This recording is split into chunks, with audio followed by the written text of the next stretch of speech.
Boutique Bijoux d'Or Mossi Elengi. Boutique Bijoux d'Or Mossi. Voilà, couleur riche. Boutique Bijoux d'Or Mossi. Boss, voilà, couleur riche. Boutique Bijoux d'Or. Boutique Bijoux d'Or Mossi Elengi.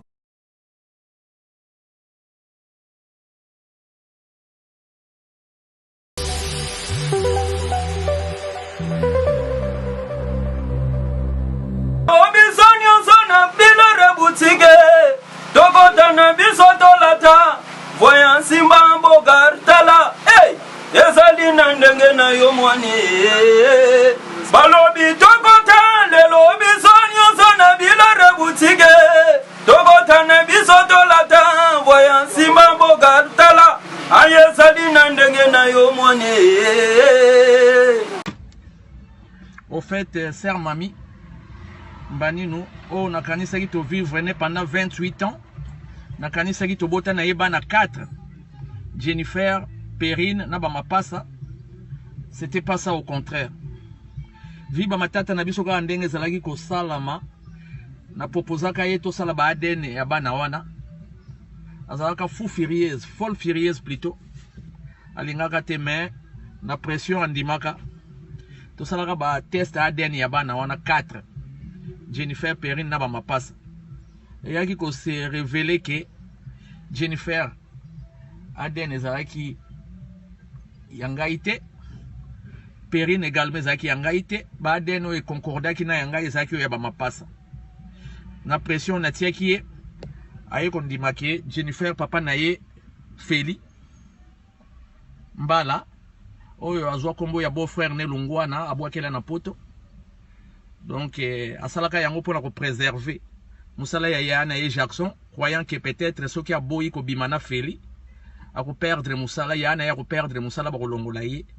Donc, azalaki na pression na famille wana, jusqu'à ce que Sedaki a commandé ko bimana Feli. Tinandenge babotaka Jennifer, nga nazo kansa Jennifer azalaka yangai, nzo kande azalaka ya Feli. Donc, en ce jour, nde nazo yebisayo Jennifer, azako changer combo, a koma bongo Jennifer Mbala ou bien Jennifer Lungwana. Ndega bango bakolinga.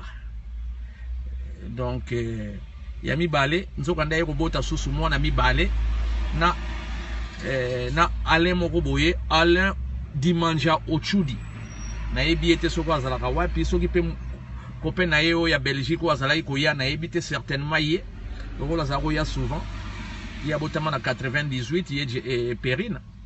Donc aye ko révéler ngai ke azalaka mwana ya Alain Dimanja Ochudi. Donc, et ça dit que donc Perrine, il n'est pas pour changer combo dans les jours et mois à venir. Alors, on la combo n'a ya Luyola. Alors, comme bongo Perrine Dimanja Ochudi, donc, pour notre papa naïe Alain. Donc, il est mon maman na bango. Alors, bah, qui a relaxé bango, papa na bango pour na, bah, tiens, kasusu. Nini te epai na ngai batiaka ngai pression te to makambo mosusu kenga papa na bango.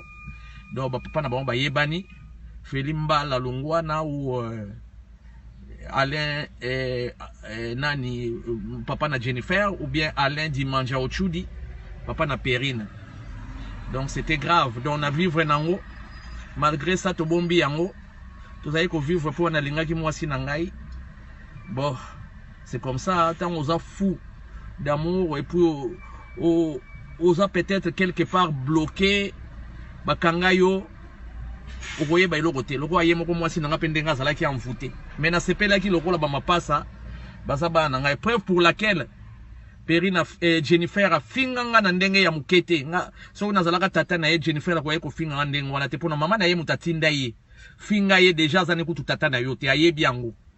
Donc Jennifer a finganga lobi nanga na oublier na vie na ye na oublier moi na botaki.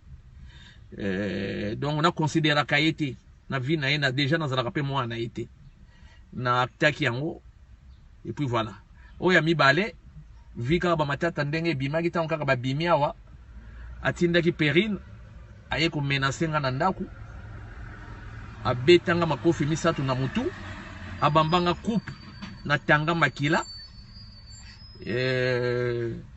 afinganga fils de pite à 10 reprises.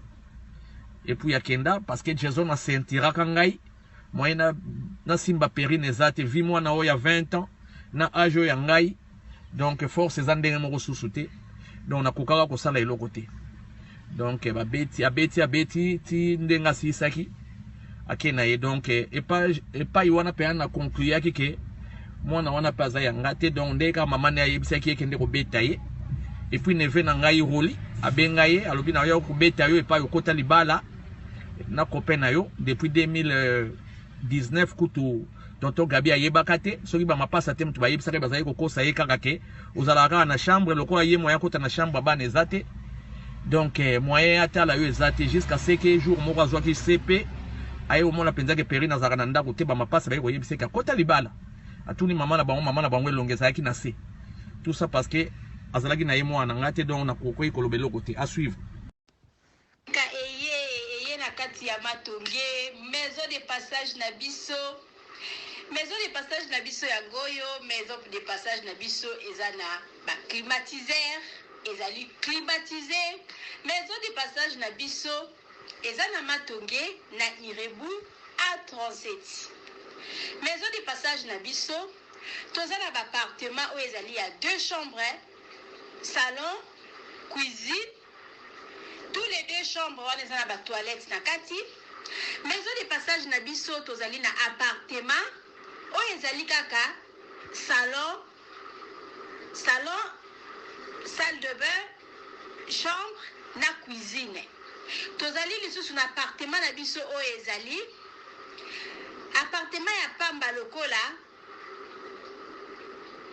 chambre na toilette. Toilette na do salle de bain na ona kati. Chambre o ezali ya pamba o ezaka na salle de bain okoyamba bapaya na yo na kati. Chambre o ezali chambre salon cuisine salon ezali ya munene comme okoyamba bapaya na yo na kati comme okoki koyamba bapaya na yo libanda. Mai na biso ebimaka kitoko. Courant na biso toza na ba lune ebele. Toza na groupe na biso soki courant ekeyi totie essence na kati ya groupe ndako na biso ezali sécurité ezala sécurité ya makasi maison de passage na biso na matonge toza kobengisa bino mwana nyonso to ya poto benga numéro oyo ozomona réserver place na yo mpona ozwa place na yo ya kolala na kati ya maison de passage na biso tozali na boutique boutique bazoteka ba du verre bazoteka nyonso tu na kati ya boutique wana tozali lisusu na nini voiture autotie na disposition na bino batu bozoya na kati ya maison de passage na biso auto bengi yango Bidor. Contactez Bijou d'Or TV, contactez numéro oyo moni, réservez place na yo. Ozwa place na yo avant parce que ma place na biso mingi eza kozala toujours occupé. Benga avant zwa place na yo okozala jamais déçu. Merci.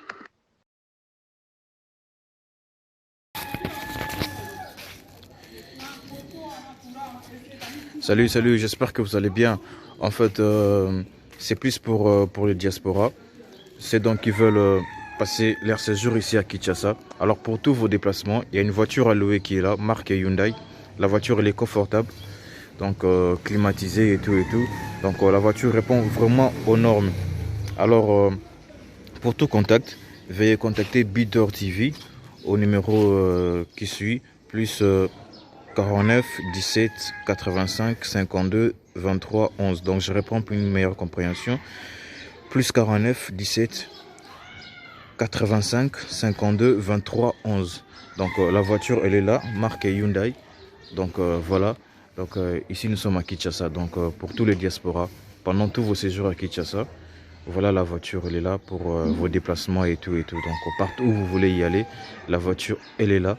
Donc vraiment, veuillez contacter Bidor TV et vous ne serez pas déçus. Merci et bye. Oui, botali vidéo na biso ya publicité, voiture na biso eza na Congo, moto lingo kende na yo Congo, contactez Bidor TV na voiture oyo tu komona okozala jamais déçu parce que Maman Bijou d'Or alobi eza pona biso ba diaspora. Maman Bijou d'Or naza na besoin ya ba partenaire. Yo partenaire place aux alliés, contactez Maman Bijou d'Or. Maman Bijou d'Or a besoin d'un micro, Maman Bijou d'Or a besoin d'un ordinateur. Vous savez là na musala nanga soko lingi au soutenir Maman Bijou d'Or na musala na ye numéro nanga ezawana. Merci.